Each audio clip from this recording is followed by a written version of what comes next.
Mais uma noite. Mais uma noite comigo aqui, escutando. Deixa eu fechar essa janela aqui. Já tá tarde da noite, tá ficando frio, fecha a janela. Mais uma noite de você aqui comigo, eu aí com você, cochichando no seu ouvido e cochichando boa noite. Eu tô aqui hoje para continuar o assunto da revista Bundas. Se você tá chegando agora e não sabe o que é a revista Bundas, veja o episódio passado, episódio 64. Você vai olhar esse episódio e vai descobrir a incrível, consagrada revista Bundas. Então aqui eu vou continuar. Eu falei assim, não, tem que achar uma matéria dessa revista, uma revista pra ler, assim, tá? Só que eu não... Tô com o WhatsApp aqui. Só que eu não achei.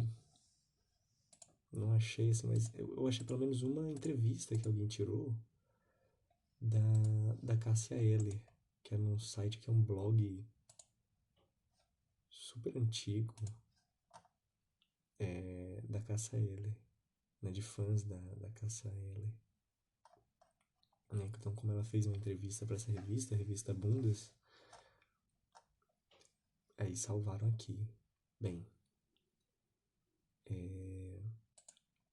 primeiramente, ficou faltando uma capa para eu comentar, que é muito boa essa capa aqui. Ninguém bateu a porta. Aí tem aqui, como sempre, né? O listel vermelho, a parte de cima ali com fundo vermelho, escrito Bundas. Embaixo, esta é uma revista de humor. E do lado da palavra bundas tem uma caricatura do Fernando Henrique chorando. Na época era o Fernando Henrique Cardoso era presidente. Aí logo embaixo tem a chamada, né, da revista. E aí é bem grande assim, em letras garrafais. Todo paulista é bicha. Só que aí tem assim, ó, todo paulista, aí vem linha de baixo, é bicha. E aí entre o espacinho entre essas duas, dessa frase, o espacinho das duas linhas, né? Tem assim, todo paulista. Então você pensa, poxa, pô, que revista machista, homofóbica, todo paulista é bicha, que é isso? Que coisa. Só que aí quando você lê bem pequenininho, bem miudinho, entre as linhas, nas entrelinhas, literalmente, tem assim escrito, que não gosta de mulher. Então tem escrito, todo paulista que não gosta de mulher é bicha. Ou seja, é um apelo literal. É uma piada aí com a literalidade das coisas, né? Todo paulista que não gosta de mulher, ou seja, um homem que não gosta de mulher, ele seria homossexual. Então, todo paulista que não gosta de mulher seria homossexual.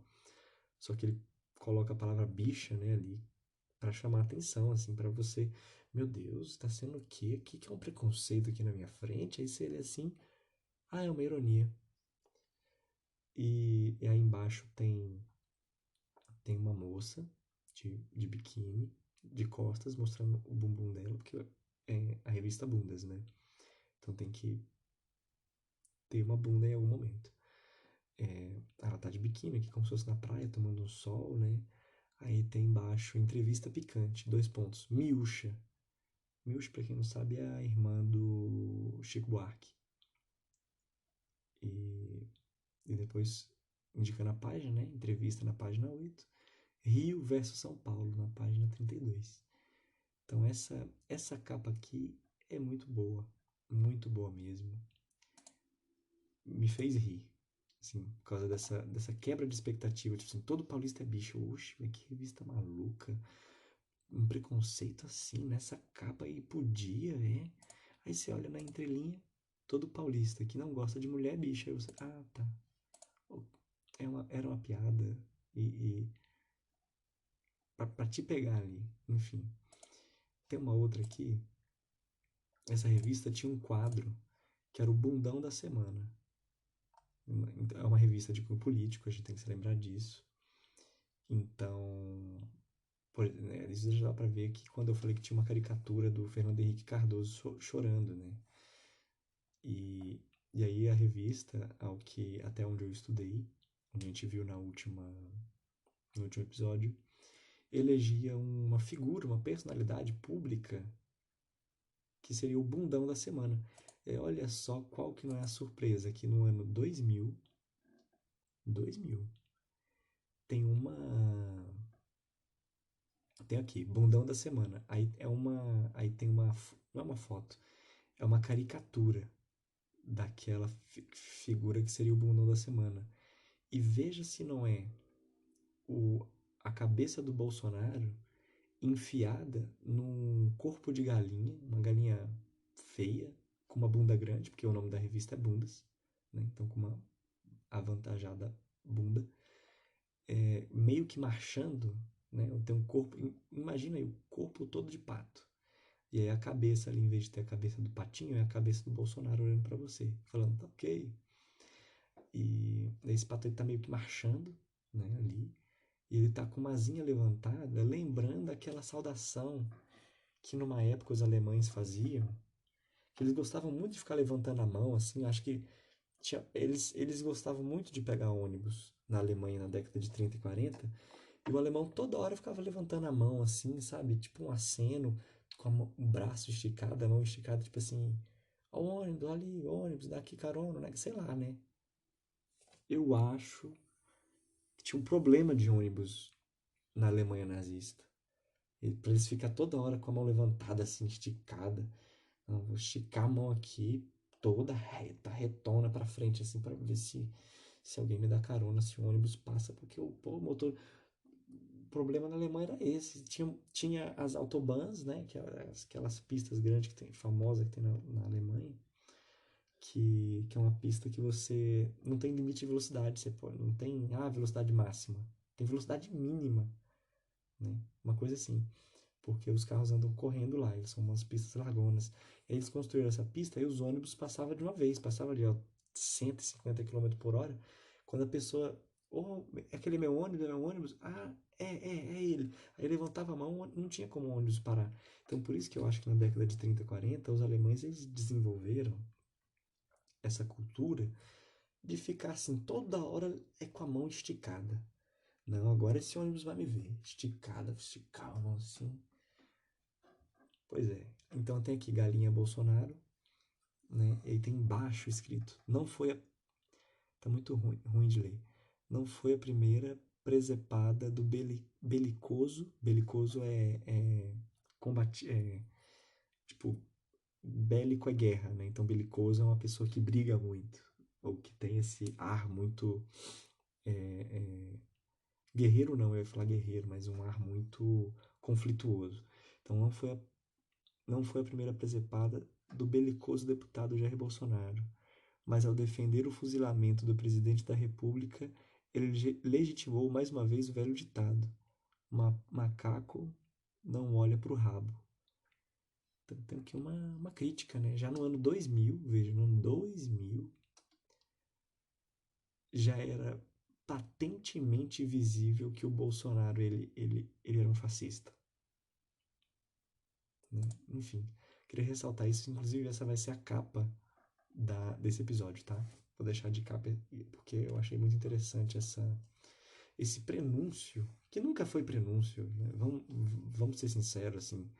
Se parece fascista, se anda fascista, se cheira fascista, se fala fascista, é fascista,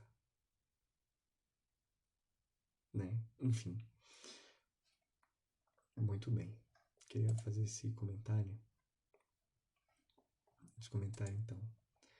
Aqui eu quero ler o que seria uma entrevista dessa revista Bundas. Então tem aqui a capa da Caça-Hélia, né? Então, de novo lá em cima, Bundas, uma revista sem trenó nem viadinhos. É a edição especial de Natal. Aí tá. Aí tem aqui a Cássia Eller, vestida de Papai Noel, toda, né? Daquela roupinha vermelha, gorrinho e tal, com sacolinha nas costas. Tem um menino nas costas. É o filho da Cássia Eller, né? Deve ser. Esqueci o nome. Aí tem lá, Cássia Eller, dois pontos. O Papai Noel do ano. Só que aí, de novo, olha o trocadilho. Cássia Eller, dois pontos. O Papai Noel do ano. Só que aí tem o papai. Aí na outra linha, né, embaixo, tem Noel do. Na outra linha, ano. E aí, na entrelinha entre o papai e Noel do ano, tem bem fraquinho e a mamãe. Então tem Cássia Eller, dois pontos, o papai e a mamãe Noel do ano. Muito bom. Entrevista inacreditável com uma pessoa maravilhosa. Bundas elege o bundão do ano. Surpresa. Um conto de Natal de Evandro Mesquita. Então veja, toda semana a revista Bundas tinha o bundão da semana. Só que começa a revista do fim do ano, tem que ter o bundão do ano, né? Tem que ter eleição aí de quem foi a figura política mais bundona de todas.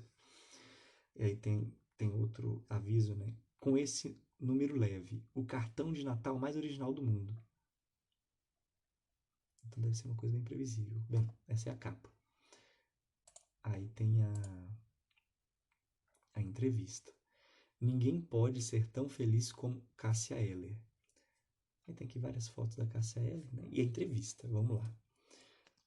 Vamos ver a entrevista. Entrevista de Miguel Paiva. Miguel Paiva. Quando essa entrevista sair, o Atlético provavelmente será campeão brasileiro. Cássia Eller responde: tomaras, sou. Miguel. Você que gosta tanto de futebol, em que posição joga? Jogo atrás, já estou numa certa idade que não posso mais correr. Fico defendendo, mas também não passa nada. Quando era mais nova, jogava na frente, fazia bastante gol. Minha vida inteira joguei pelada. Ziraldo. Então já é uma pergunta do Ziraldo. Uma terceira pessoa que apareceu aqui. É o Miguel Paiva e o Ziraldo entrevistando. Então, Ziraldo. Jogava com homem ou com mulher? Cássia. Detesto jogar com mulher. Você dá um encontrão, ela já começa a reclamar. Ziraldo. Você mata a bola no peito? Com certeza. Só atrapalha se pegar num lado ou no outro. Ziraldo. Quando você jogava bola, os meninos te tratavam de igual para igual ou ficavam te sacaneando? Cássia. Como uma igual. Esqueciam que eu era menina. Jussara Braga, uma outra entrevistadora. Já entro aqui. Você era brigona? A Cássia responde. Tanto quanto eles. Se enchessem meu saco, eu dava porrada. Eu vivia na rua, fui criada no bairro São Francisco, perto do Mineirão, em Belo Horizonte. Passei grande parte da minha vida vendo jogos do Atlético. Ziraldo. Você é uma mineirona? Cássia. Morei lá dos 6 aos 10. Depois todas as férias eu passava lá. Ainda vou muito lá. Tive uma educação mineira. Papai era militar, paraquedista, e mamãe dona de casa. Jussara. Educação mineira e militar. Era dureza? Cássia. Não. Papai é tranquilo. Relax, um cara legal. Nós somos 5. Sou a mais velha. Tem as gêmeas Cláudia e Carla. Tem a Rubinha e meu irmão mais novo, Ronaldo. Luiz Pimentel, outro entrevistador. Algum deles é artista? Cássia responde. Não. Minhas irmãs gostavam de dançar e pararam. Mas minha mãe cantava, minha avó cantava. Mamãe gostava muito de Dolores Duran, Maísa, Elvis Presley, do pessoal da Jovem Guarda. Me lembro, vamos pular a página aqui, me lembro dela ser apaixonada por Roberto Carlos, Eduardo Araújo. Por causa dela eu me vestia como esses caras. Ziraldo, como é essa história de ser menina e querer ser menino? Cássia, não sei quando começou. Meu pai me tratava como um moleque, um menino, e eu era apaixonada por ele, era meu ídolo. Quando não tinha aula, ele me levava no quartel, pegava os recos e passava a manhã inteira malhando com eles. Eu ia atrás e não aguentava o tranco, eu adorava. Rick Gondin, outro entrevistador. Você usava roupa de menina? Cássia, jamais vesti um vestido. Sérgio Martins. Nem na primeira comunhão? Cássia, na primeira comunhão fiquei deprimida. 3 dias antes da festa já estava chorando, porque era obrigada, cadê? A usar vestido. Não teve jeito. Numa foto de minha primeira comunhão apareço segurando uma vela. Puta da vida. Miguel. Chegou a brincar de boneca? Não. No Natal eu sempre ganhava bonecas, mas elas estão aí, intactas. Preferia brincar com bola de meia, bola de gude, carrinho de rolimã, empinar papagaio, roubar fruta. Miguel. Quando você sentiu seu primeiro desejo sexual? Cássia responde. Me apaixonei por um moleque quando eu tinha 12 anos, mas eu tinha vergonha.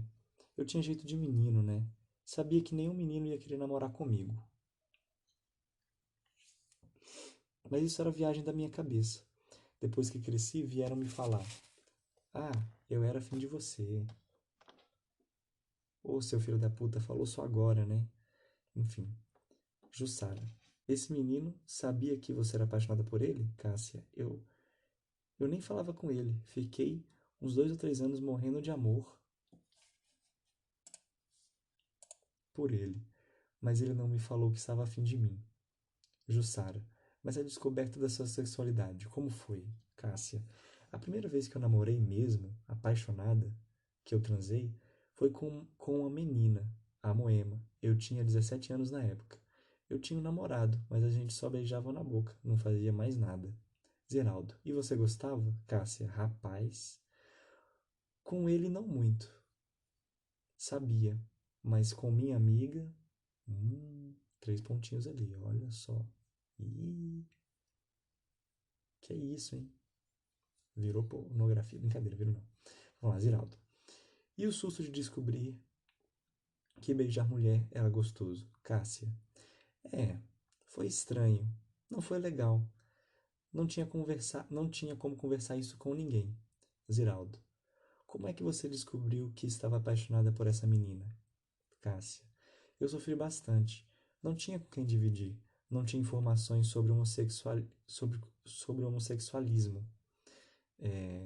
Vou fazer um disclaimer aqui, que é engraçado que aqui a Cássia está usando a palavra homossexualismo.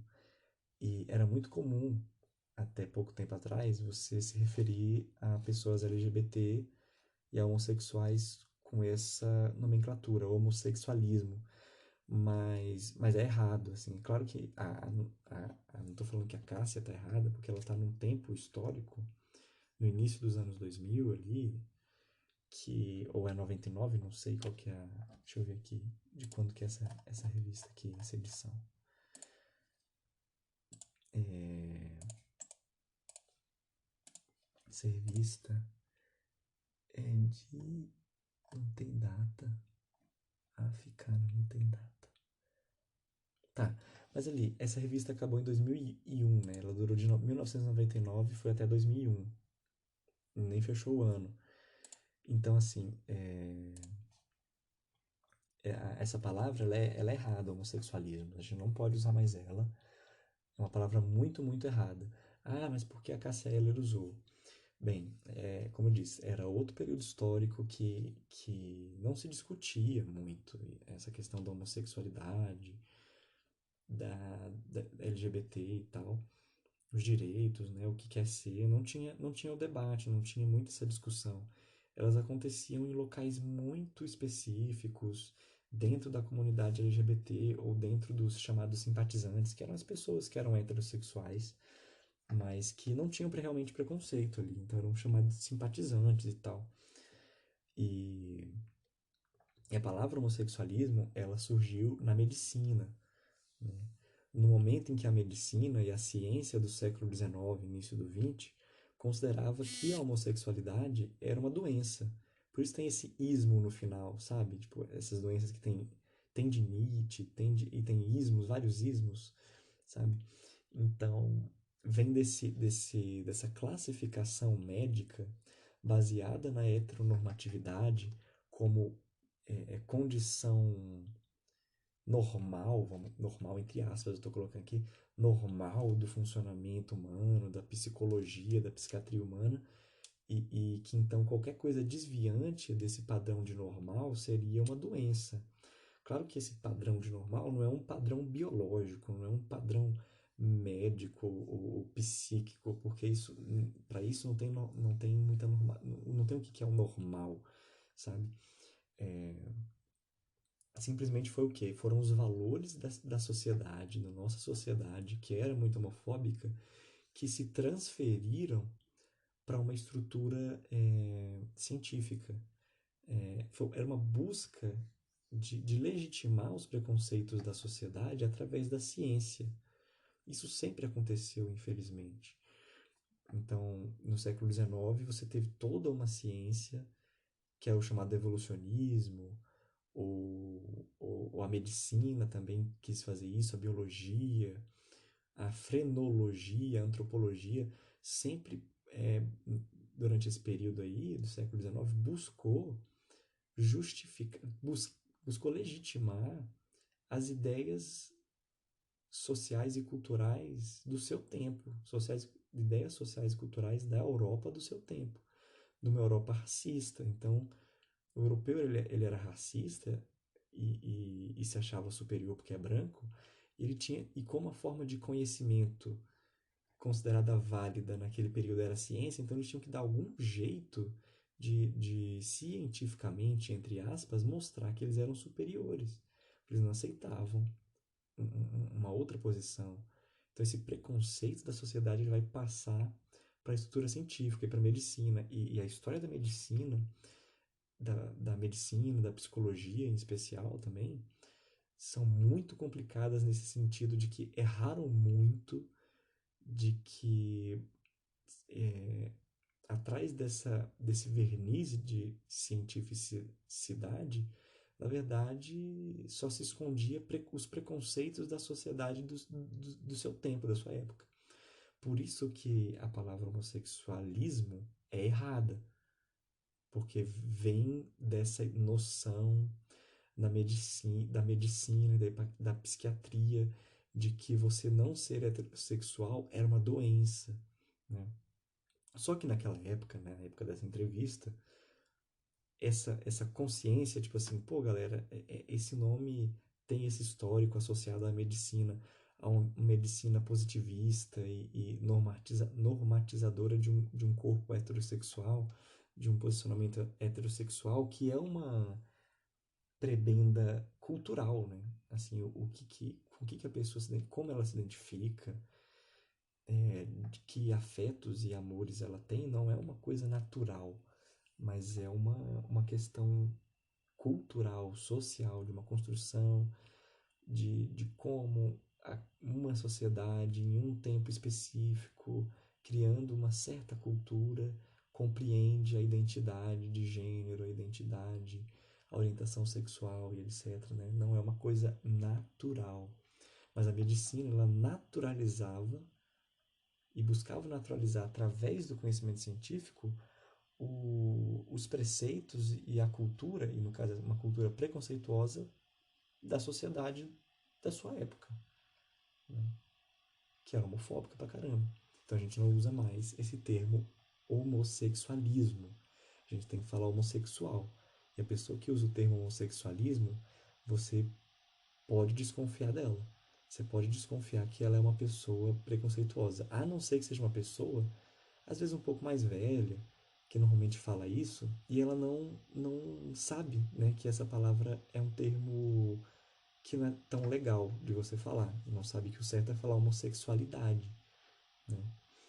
Enfim, aí você fala, oh, você sabia que homossexualismo é uma palavra ruim, porque vem da ideia da medicina antiga, onde que considerava que era uma doença e tal, você não ser heterossexual. Ah, é mesmo? Então evita de falar, fala homossexual, né? É mais respeitoso e tal. Ou, puxa, desculpa, eu não sabia, né? A gente tem que ter essa compreensão também. Não é só porque a pessoa mandou lá, porque ela é né, homossexualista, sei lá. Essas pessoas aí e tal, aí fala esse termo, e às vezes não é uma pessoa preconceituosa, ela só não sabe que é um termo errado. Mas assim, hoje em dia quase ninguém usa. E as pessoas que eu vejo usando são as pessoas realmente que não aceitam, que ainda consideram que é uma doença, e eles usam essa palavra exatamente por causa disso.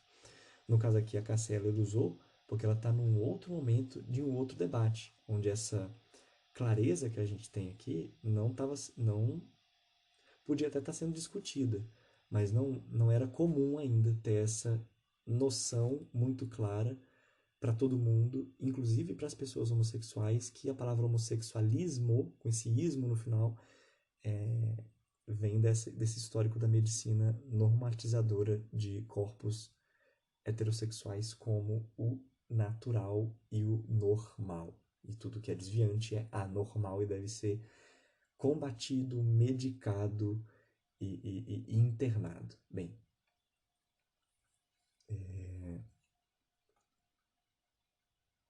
aqui, ó. Nossa, olha só. Eu parei e não li o que tava na frente, mas é exatamente isso.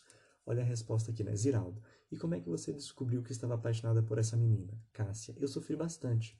Não tinha com quem dividir. Não tinha informações sobre o homossexualismo. Achava que podia ser doença. Olha só. Tá vendo como que naquela época essa discussão é, essa discussão não, essa percepção era muito mais forte.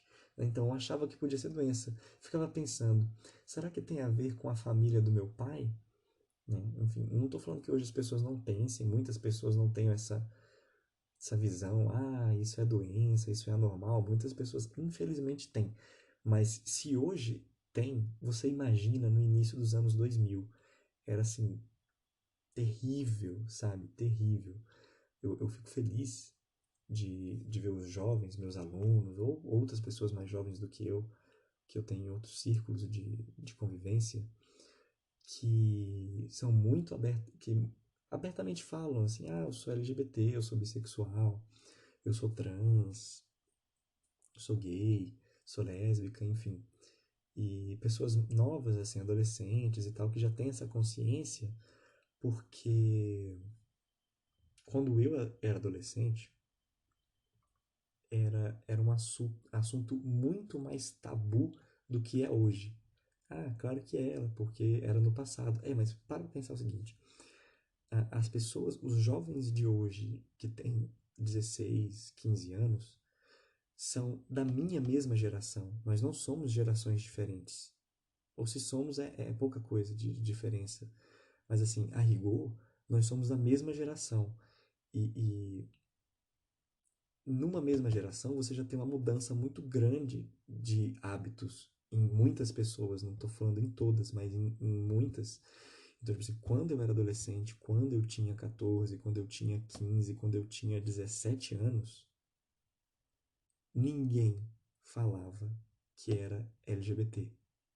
Ninguém na escola, por exemplo, porque elas tinham medo. Mesmo aquelas pessoas que eram seus amigos e amigas muito próximas, tinham medo de falar e perder essa amizade. Assim, eu fico pensando nisso, né? Assim, que eles tinham medo de falar e perder a amizade, mesmo que fosse ali 6 anos, 5 anos de amizade, mas no momento que falar, eu sou gay, sou não sei, e perder a amizade. Então, eram pessoas que preferiam não contar que eram LGBT, com medo de perder suas amizades, as pessoas que elas gostavam, de ficarem isoladas. Isso é muito triste quando a gente para pensar, né? No sofrimento mental que isso deve causar, da pessoa ter que ficar ali se controlando, não dando bandeira, não podendo dividir experiências. Eu acho muito triste. E até os meus 17 anos, o que não faz muito tempo, eu tenho 25, ninguém falava, assim, a pessoa que falava era uma ou outra, era uma coisa rara. Eu lembro que, assim, na minha escola tinha 2.000 alunos, né?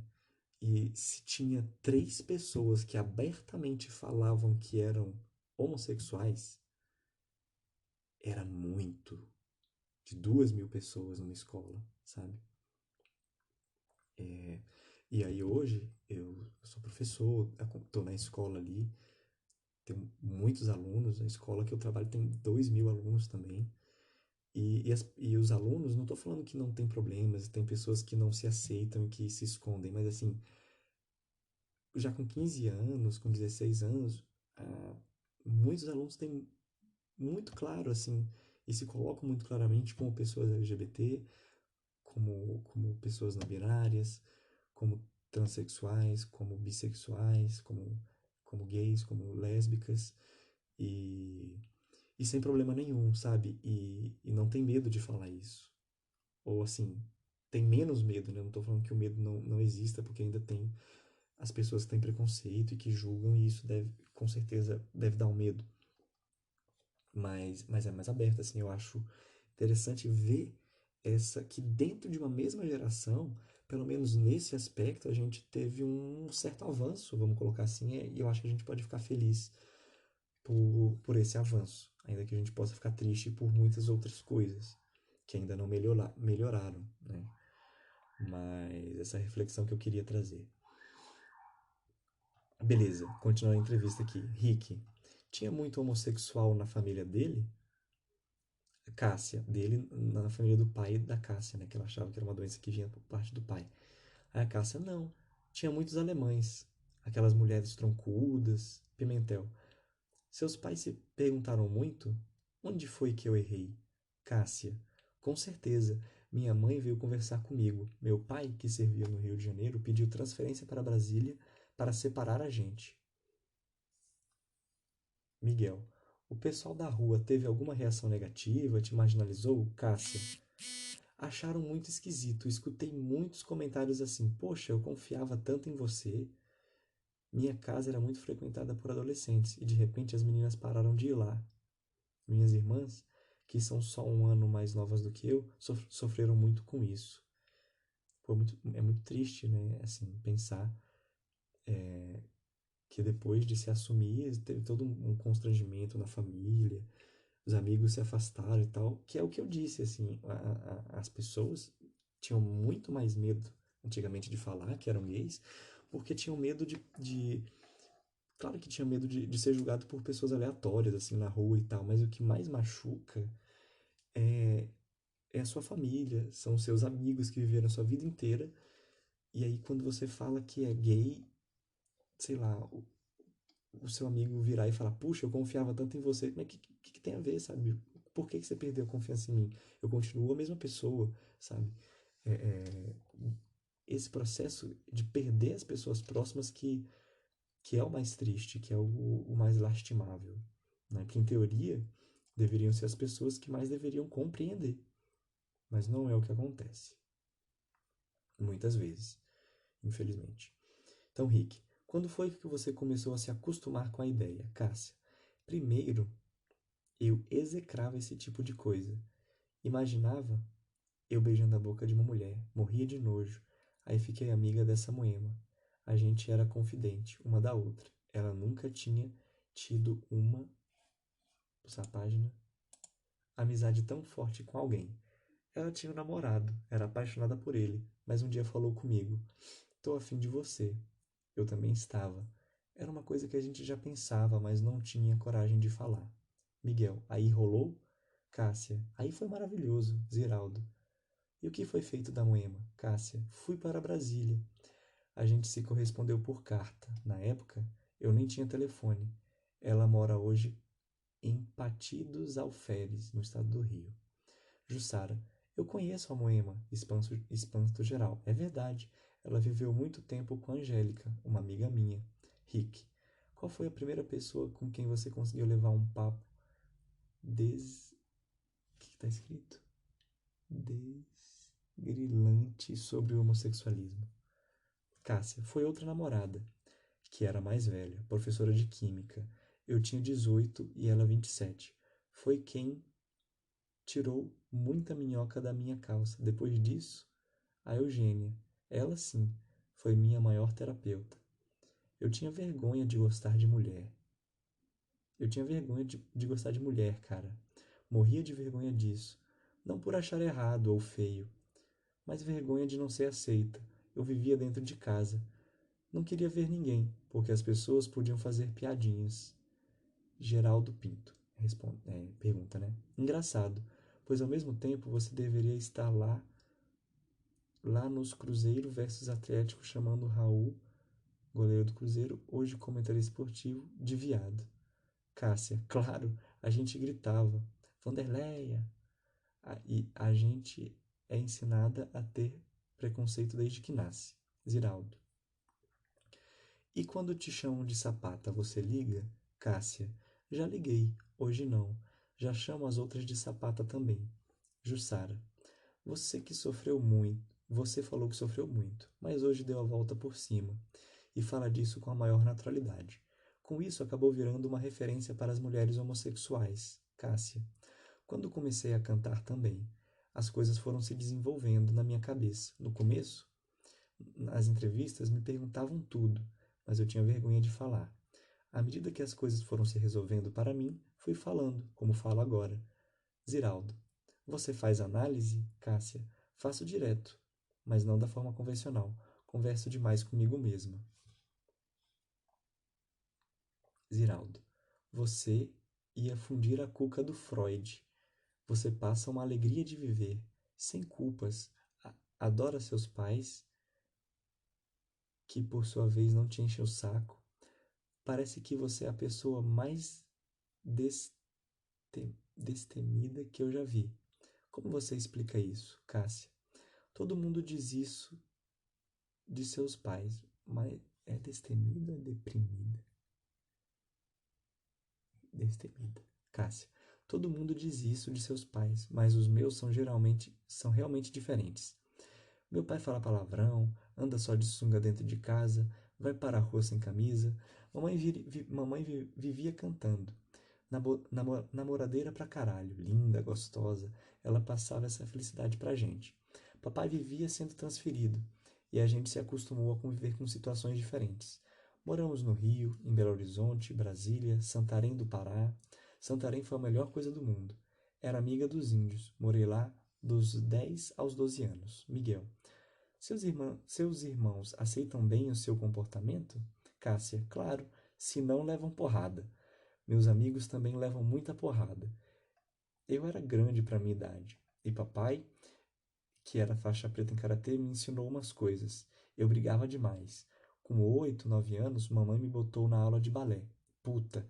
Na hora de uma pirueta, dei com as costas da mão na cara de uma menina e arranquei um pré-molar dela. Miguel. E você era gostosa quando adolescente, Cássia? Ah, eu era bem bonitinha, mas muito tímida. Não me vestia legal, não gostava muito de sair, ficava dentro de casa tocando violão. Rick, a música pra você, como pra todo adolescente, surgiu como um refúgio? Cássia. Ah, com 14 anos, quando comecei a tocar violão, sim. Mas era musical, mas essa musicalidade que eu tenho é de nascença. Tudo que faço é relacionado com música. Quando fiz 2 anos, minha mãe me deu um radinho de pilha. Eu já cantava a marcha de carnaval da época, ouvia muito disco. Pimentel, quais foram suas influências, Cássia? A mais forte, os Beatles, tanto na forma de cantar, no tipo de melodia que eu gosto, balada com violão, me inspirei muito no violão do Paul McCartney. Jussara, você estudou música, Cássia? Só em casa. Comprava uns livros, tentei aprender teoria. Miguel, e fora a música, estudou o quê? Cássia, fui normalista, mas saí antes de terminar. Miguel, então você usava saia? Cássia, no normal de Brasília a gente já podia usar calça de tergal. Miguel, e de baixo, você usava cueca ou calcinha? Cássia, calcinha. Hoje em dia que às vezes uso cueca. Já foi pras picas mesmo. Rick, e quando é que a música virou profissão? Cássia. Ah, tomei uma atitude mesmo com 18 anos, quando Oswaldo Montenegro montou Veja Você Brasília e recrutou gente que não tinha experiência. Fiz um teste, passei e trabalhei com ele durante um ano. Depois fiz teste para outras coisas. Em todas eu passava, fiquei viciada em fazer testes. Marco Souza. Você chegou a cantar ópera, né? Cássia.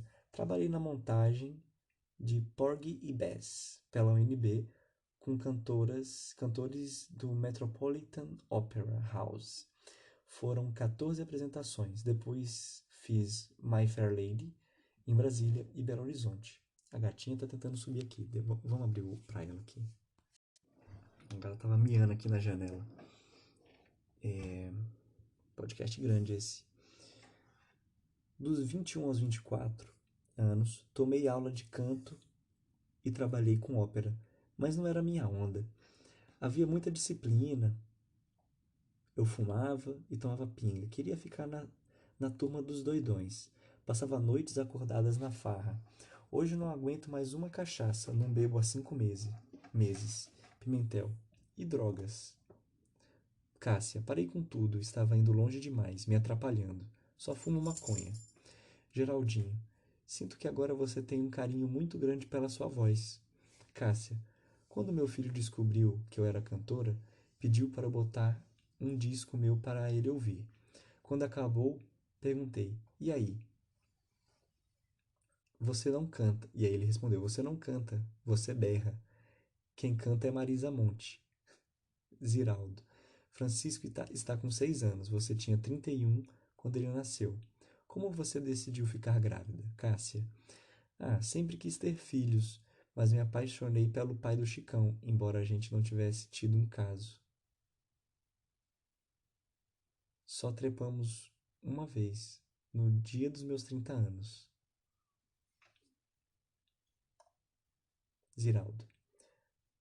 Mas você estava com a Eugênia? Cássia. Ah, mas isso não quer dizer nada.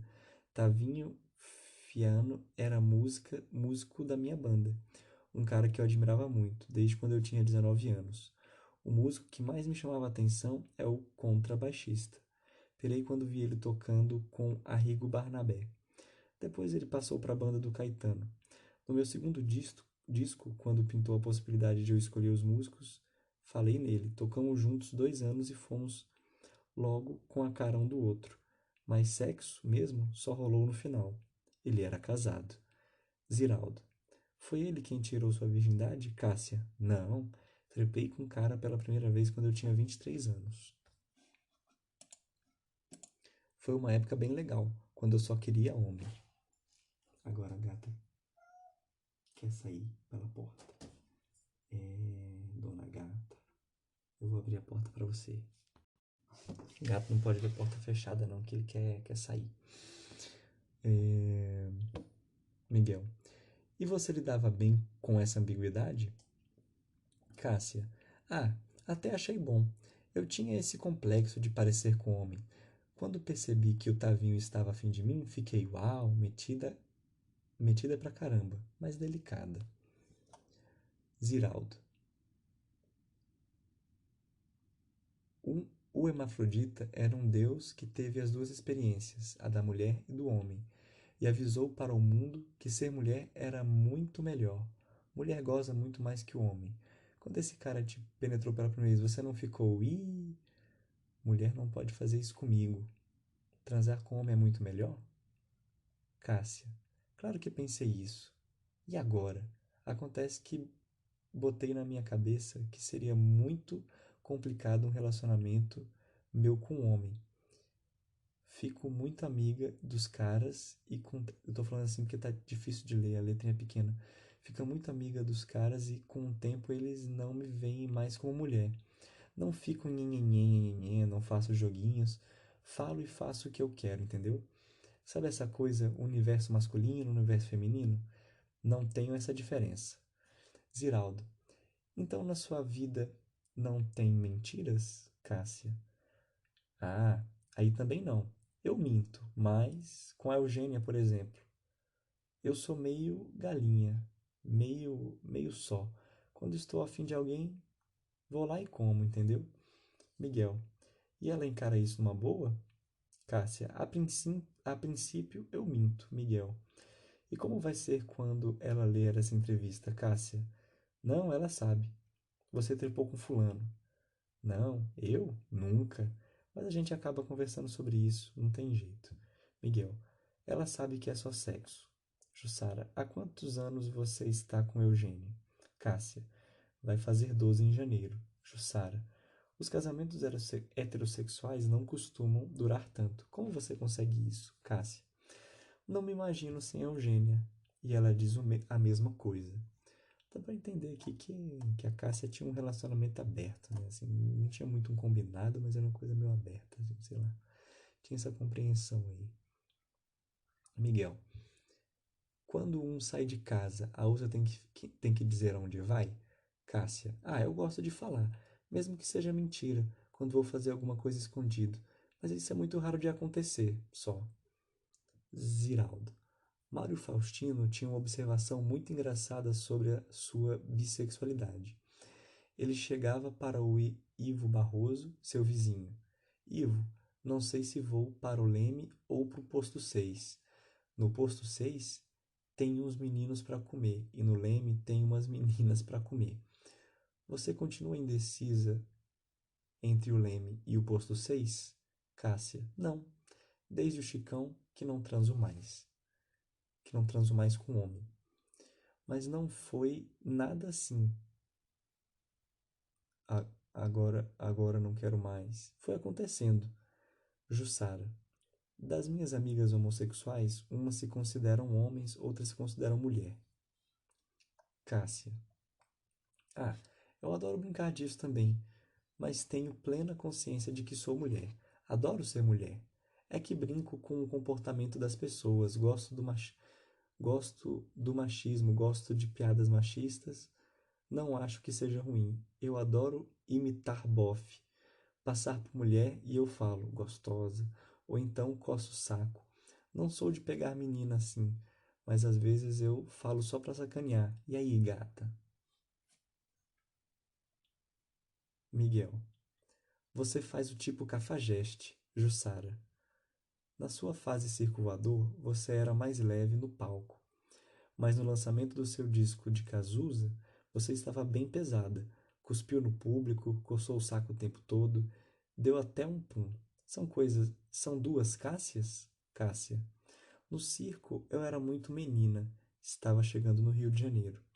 Eu era agressiva desde Brasília, mas estava sentindo o público de Brasília, mas estava sentindo o público. Não queria assustar a galera. Realmente a fase Cazuza foi difícil. Muita droga, cheirava muito, me envolvi com a história dele. Queria imitar ele um tiquinho, sentir aquela carga pesada dele. E consegui. Agora tô fora. Marcos, como é seu relacionamento com as gravadoras que dão uma porcentagem mínima aos artistas? Cássia. Claro que as gravadoras são exploradoras, mas eu entrego tudo na mão do meu empresário. Já sei como tudo funciona e não quero nem saber. Não tenho nada que negociar com eles. Jussara. A gravadora impõe muita coisa sobre seus discos, Cássia? Não é que imponho. Eles fazem sugestões. Dependendo de como você recebe isso, eles levam adiante ou não. Miguel, seus discos vendem bem? Cássia. Não é uma característica minha. Os primeiros venderam perto de 50 mil. Faço uma base de 3, 4 shows por mês. O que na situação atual está bom. Jussara, deu para ganhar dinheiro, Cássia? Há um ano e pouco, na renovação do contrato, finalmente comprei um apartamento. Geraldinho. Você tem um disco gravado em inglês. Por que não lança isso?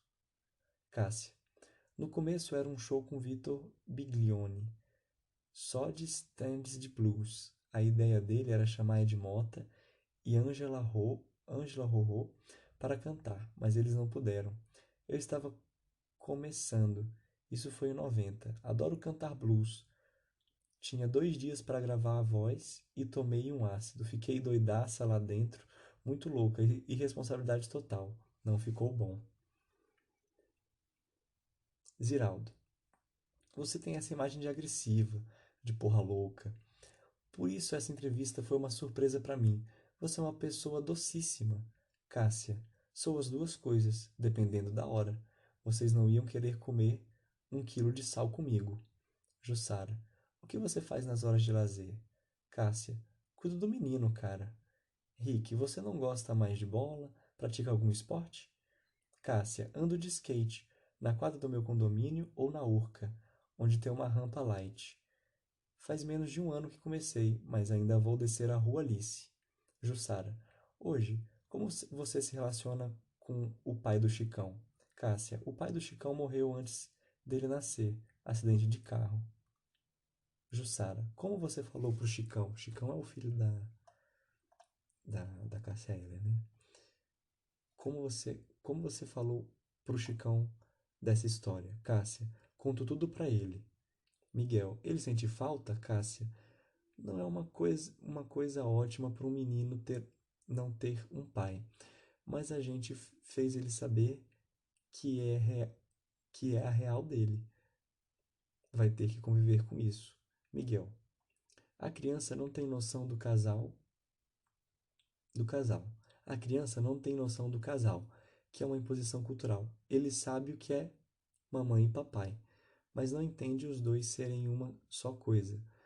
Por isso o problema deve ser mais a ausência da figura paterna.